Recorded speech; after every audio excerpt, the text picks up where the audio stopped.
Bonjour à vous et bienvenue sur ce nouvel épisode du podcast de la puissance mentale.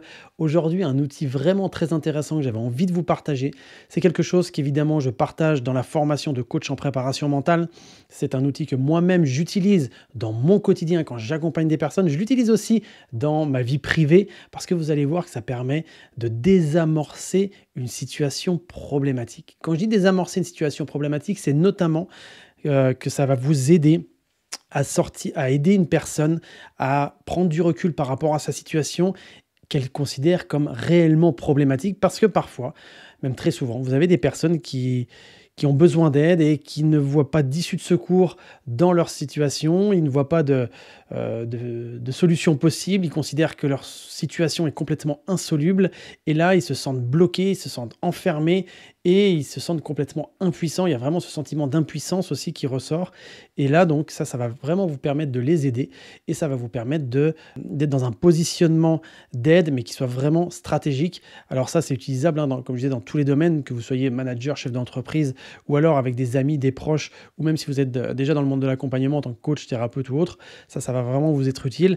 Dans la police, ça m'a vraiment aidé aussi dans des situations compliquées où je devais être une sorte de négociation avec des personnes qui étaient dans des situations émotionnellement très fortes, soit en tant que victime, soit en tant qu'auteur, où là, il fallait vraiment trouver un terrain d'entente pour justement que la mission soit menée à bien.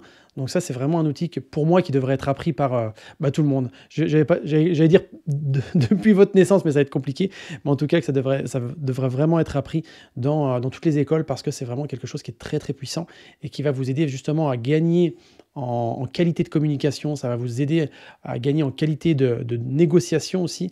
Et c'est vraiment du domaine du gagnant-gagnant. Avant toute chose, ce qui est important de vous poser comme question lorsque vous allez rentrer en discussion avec une personne, que vous allez avoir une communication avec une personne, demandez-vous déjà qu'est-ce qui vous pousse à le faire. Est-ce que vous en avez réellement envie? Ce n'est pas une question de oui, j'ai les outils pour le faire, je peux le faire, mais est-ce que vous en avez réellement envie? Et quel est votre objectif derrière? D'accord? Donc là, ça va être intéressant quand je vous dis quel est votre objectif derrière, c'est que vous vous disiez que vous êtes là vraiment pour aider la personne. Et encore une fois, quand on est dans l'aide de la personne, on n'est pas forcément dans le mode sauveur.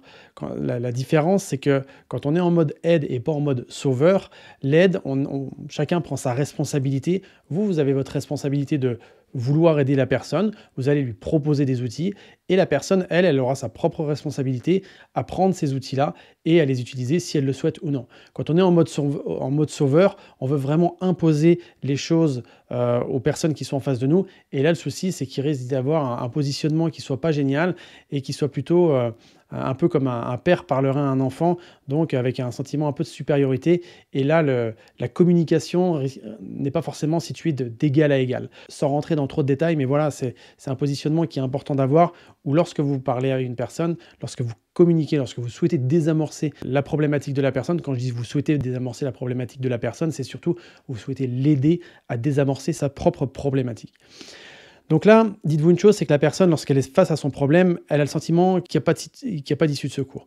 Donc là, ce qui va être intéressant comme positionnement à avoir, comme positionnement stratégique, c'est de partir du principe que vous ne connaissez absolument rien de la vie de la personne, mais surtout que chaque mot qu'elle définit, vous n'avez aucune idée de quoi ça signifie réellement.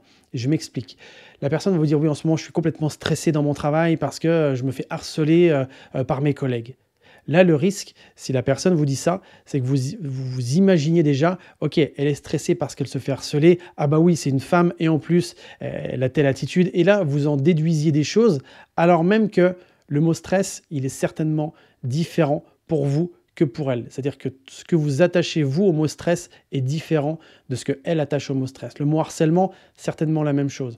Ça va être vous de vous dire, ok, quand elle me dit stress, je ne sais absolument pas ce que ça signifie. Donc là, vous, ce qui va être intéressant, c'est de vous positionner en mode explorateur. Quand je dis mode explorateur, c'est que vous allez découvrir un terrain complètement inconnu en vous disant, je ne sais rien, je ne connais rien, mais par contre, j'ai cette envie de comprendre parce que je sais que cette envie de comprendre va certainement aider la personne. Donc là, quand la personne va vous dire « en ce moment, je suis stressé parce que je me fais harceler au travail », vous allez avoir le choix de positionner votre curseur sur des mots différents. Imaginez si vous lui dites « ok, quand tu dis stressé, pour toi, ça veut dire quoi ?» Là, vous avez décidé de mettre votre focus de communication sur le mot stressé. Et surtout, vous allez lui demander de vous expliquer ce qu'elle veut dire lorsqu'elle dit ce mot-là. D'accord? Donc c'est un, identifier où est-ce que vous souhaitez mettre votre curseur d'attention. Et deux, quand vous mettez votre curseur d'attention, vous lui demandez juste qu'elle vous explique. Et par exemple, si elle vous dit « oui, mais stressé, c'est évident », dire bah, en fait, c'est évident peut-être pour toi, mais moi, j'aimerais savoir ce que tu vis quand tu dis que tu es stressé. Parce que je pense que tu peux même le vivre plus intensément que moi, peut-être différemment de moi, et j'ai vraiment envie de comprendre pour peut-être pouvoir t'aider. Donc là, ce qui va être intéressant, ça va être que la personne rentre en précision.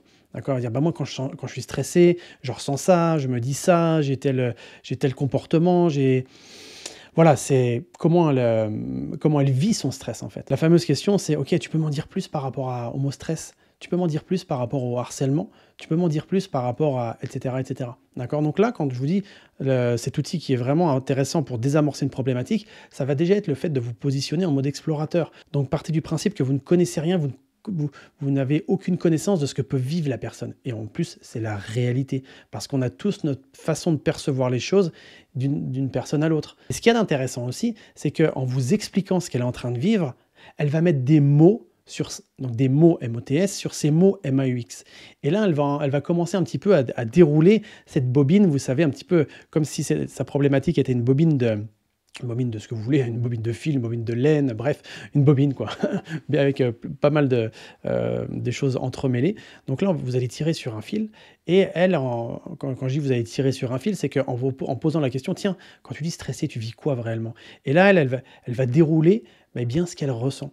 D'accord? Et ça va l'aider à voir de plus en plus clair, de comprendre un peu mieux les choses. Parce que lorsqu'on explique ce que l'on vit, on se rend compte qu'en réalité, ça a peut-être une autre signification que ce que l'on ressent et ce que l'on vit réellement. Donc dans son histoire de harcèlement, ce qui est intéressant, c'est qu'elle vous parle de sa situation. Vous allez lui demander un exemple concret, et ensuite, vous allez lui dire, OK, mais derrière ça, c'est quoi ta problématique? Quel est réellement pour toi le problème? Je comprends que ce que tu vis, c'est vraiment très compliqué.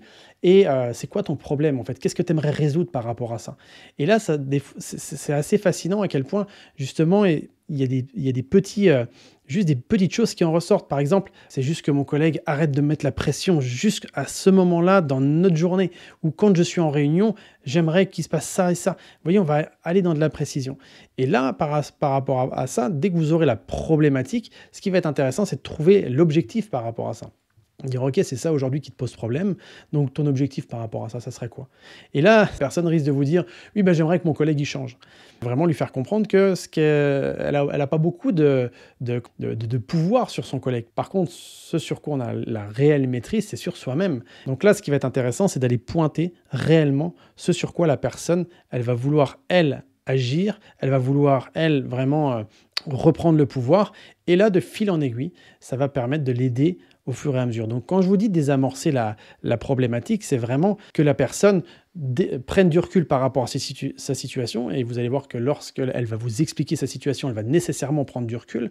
En plus, vous allez l'aider à identifier sa problématique. En plus, vous avez aussi donné de votre temps à la personne, et vous avez marqué de la considération. Donc là, ce positionnement-là va vraiment vous aider à désamorcer des situations problématiques, et plus vous allez vous entraîner à ça, plus vous allez augmenter votre expertise dans votre positionnement stratégique, et plus vous serez en mesure d'aider les personnes qui vous entourent. Et ça, réellement, de passer du mode explorateur plutôt qu'un mode je te conseille parce que voilà, j'ai la solution pour toi, donc un mode sauveur, ça va vraiment changer votre positionnement. Vous allez certainement augmenter en leadership, vous allez augmenter en qualité aussi d'échange avec les personnes. Et ça, nous, c'est une des techniques que l'on voit dans la formation de coach en préparation mentale, parce que c'est la base de tout. Imaginez, quelqu'un vient voir un coach, et un coach en préparation mentale, il lui dit voilà, j'ai un problème de stress. Ah, bouge pas, tiens, un problème de stress, tu vas faire des respirations, tu vas faire ça, tu vas faire ça. Bah non, ça marche pas comme ça. Parce que la personne, elle vous dit qu'elle est stressée, mais ça se trouve derrière, il se passe un souci avec l'un de ses enfants, qui est la cause de son stress, mais derrière ce souci avec ses enfants, il y a autre chose, et on va chercher vraiment la problématique racine pour pouvoir l'aider dans cette problématique racine. Parce que cette problématique racine, lorsque vous allez l'aider, vous allez aider la personne à agir dessus, ça va agir comme un domino, et là, vous allez l'aider dans d'autres domaines de sa vie. Et c'est ça qui est puissant en réalité. Donc voilà pour cet épisode du podcast de la puissance mentale. Donc quand vous souhaitez aider quelqu'un et que cette personne est aussi réceptive au fait que vous l'aidiez dans ces démarches, c'est 1, considérer que vous ne savez absolument rien sur ce que vit la personne. 2, aller chercher des exemples précis. 3, dégagez-en la problématique. Et voilà, ça va vraiment vous aider à avancer, à aider la personne à aller de l'avant. Et n'hésitez pas à le pratiquer un maximum parce que tout ça, ça va vous permettre de changer votre positionnement, ça va vous permettre d'avoir des relations vraiment meilleures avec les gens qui vous entourent et surtout, ça va vous aider à contribuer à un monde meilleur et ça, c'est génial. Quoi qu'il en soit, prenez que ce qui est bon pour vous. Et évidemment, ce que je viens d'échanger avec vous, on pourra en parler pendant plusieurs heures parce que c'est ce qui fait l'objet d'un module dans la formation de coach en préparation mentale. Quoi qu'il en soit, là, vous avez déjà quelques outils pour vous aider à expérimenter tout ça. Prenez évidemment que ce qui est bon pour vous, ça c'est fondamental. D'ici notre prochain épisode, si vous souhaitez rester connecté avec la puissance mentale, vous pouvez nous rejoindre sur les réseaux, sur Instagram, Facebook, YouTube, LinkedIn. Bref, on est partout, même TikTok. N'hésitez pas à nous rejoindre et à communiquer avec moi si vous avez des questions ou alors si vous avez des feedbacks à me donner par rapport aux épisodes que vous écoutez. C'est vraiment toujours un plaisir pour moi de communiquer avec vous. Donc quoi qu'il en soit, prenez soin de vous, de vos proches, de vos projets et je vous dis à très vite.